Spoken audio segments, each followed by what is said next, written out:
Koun cuisinait, mais un besoin pressant le prit. Il dut aller derrière un buisson pour faire pipi.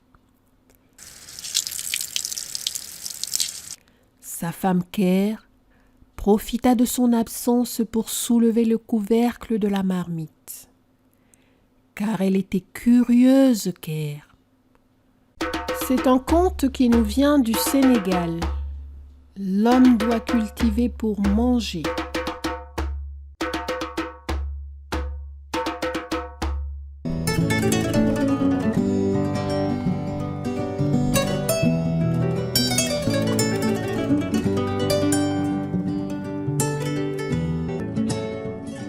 Salut à toutes et à tous, bienvenue sur la chaîne Nounal Keboulan. Avant de commencer, nous vous invitons à vous abonner à notre chaîne et à activer les notifications via la petite cloche en bas à droite sous la vidéo, ce qui vous permettra d'être informé des prochaines histoires publiées. Ceci étant dit, nous vous souhaitons une agréable écoute. L'homme doit cultiver pour manger. Voici la devinette du jour. Avant de commencer l'histoire, je t'invite à la lire, à donner ta réponse dans les commentaires et tu auras la réponse à la fin de l'histoire.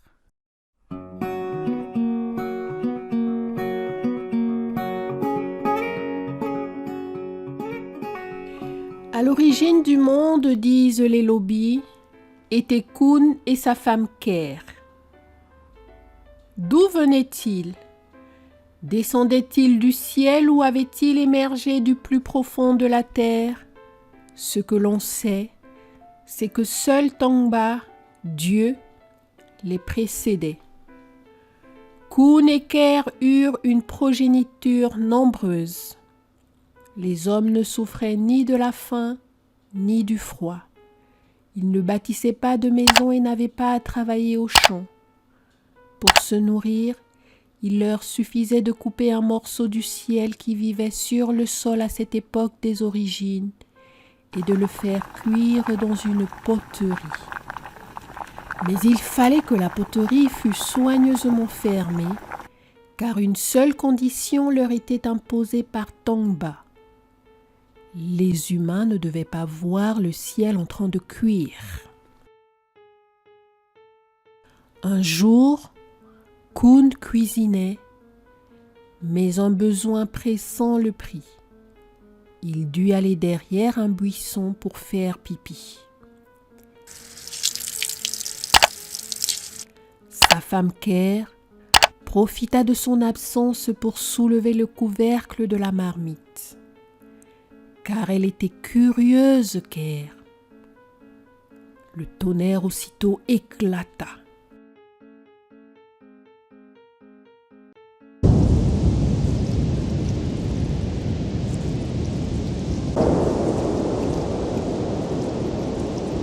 Le ciel s'enfuit, il monta, et c'est depuis lors qu'il est si haut, hors de portée des hommes. Désormais, les humains eurent faim.